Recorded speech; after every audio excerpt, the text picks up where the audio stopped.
Hello friends, welcome to இனிய இல்லம் channel. இன்றைக்கி நாம் பார்க்க போகிற வீடியோ என்னென்னா, வெள்ளிக்கிழமை அதிகாலையில் 6 மணிலேருந்து 8 மணி வரைக்கும் நான் செஞ்ச பூஜை வேலைகளையும் சமையலும் பற்றி தான் பார்க்க போகிறோம். எப்பயும் போல் தான் 3 மணிக்கு அலாரம் வைப்பேன். ஆனால் அதுக்கு முன்னாடியே நம்மளுக்கு முழிப்பு வந்துடும். நைட்டு நம்ம என்ன நினச்சிட்டு படுக்கிறோமோ அதுதான் நடக்கும். காலையில் எழுந்ததுமே ப்ரஷ் பண்ணிவிட்டு காஃபி போட்டு குடிச்சிட்டு நான் ரிலாக்ஸ் பண்ணிக்கிட்டு அதுக்கப்புறம் தான் வேலையெல்லாம் ஸ்டார்ட் பண்ணுவேன். மாப் போட்டுட்டு காவியெல்லாம் பூசி மொழுகி விட்டுட்டு அது ட்ரை ஆகட்டும் அப்படின்ட்டு நான் அதுக்கப்புறம் தான் குளிப்பேன். குளிச்சுட்டு கோலம் போட ஆரம்பிச்சிடுவேன். நிலைவாசப்படி வேலையும் செய்யறதுக்கு ஆரம்பிச்சிடுவேன். காவி பொடி கூடவே ரெட் கலர் குங்குமத்தை மிக்ஸ் பண்ணிவிடுவேன். பார்ட்ரு போட்டுருவேன். மஞ்சளும் காவி போட்டிருக்கோம், பார்டரும் காய்ஞ்சதுன்னா அது மேலே கோலம் போடுறப்ப நல்லா ப்ரைட்டாக தெரியும். கோலம் பார்க்கவே ரொம்ப அழகாக இருக்கும்.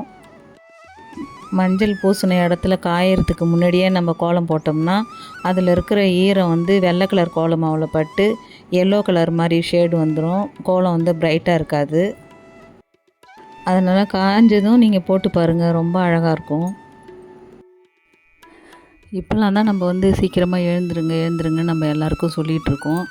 ஆனால் நம்ம முன்னோர்கள்லாம் எப்பயுமே ரெகுலராக 3 மணிக்கு எழுந்திருக்கிற பழக்கம் இருக்குது. அப்படி செஞ்சதுனால தான் அவங்க எந்த குறையும் இல்லாமல் வாழ்ந்துட்டு வந்திருக்காங்க. பிரம்ம முகூர்த்த டைமில் நிலைவாசலில் 2 பக்கமும் மார்கழி மாதங்கிறதுனால விளக்கேற்றிட்டு வரேன் டெய்லியும். இப்படி 2 வேளையும் நம்ம விளக்கேற்றும் போது நம்ம மனசில் ஏதாவது ஒரு வேண்டுதலை நினச்சி அதை வேண்டிக்கிட்டே வந்தோம்னா நிச்சயமாக அது நம்ம குலதெய்வத்தோட அருளாலையும் முன்னோர்களோட ஆசீர்வாதத்துலேயும் நிறைவேறும் அப்படிங்கிறது தான் ஒரு ஐதீகம். கண்டிப்பாக அதை செஞ்சுக்கிட்டு வாங்க.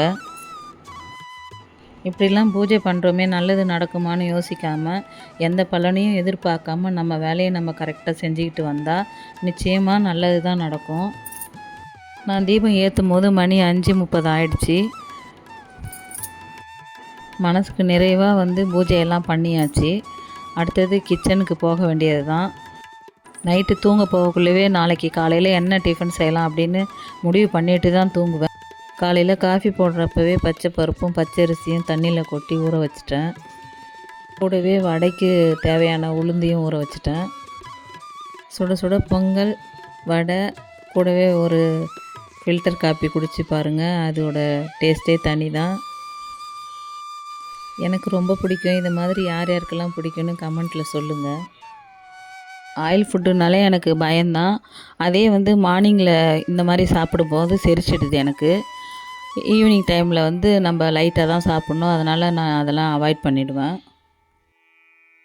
மிளகு, ஜீரகம், இஞ்சி கொஞ்சமாக நசுக்கி வச்சுருக்கேன்.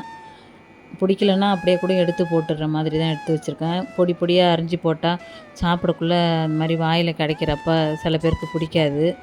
அதனால் லைட்டாக நான் இந்த மாதிரி தட்டி போட்டுட்டு வேணான்னா நம்ம எடுத்து போட்டுட்டு சாப்பிடலாம். நமக்கு தேவை அந்த ஃப்ளேவர் தான்.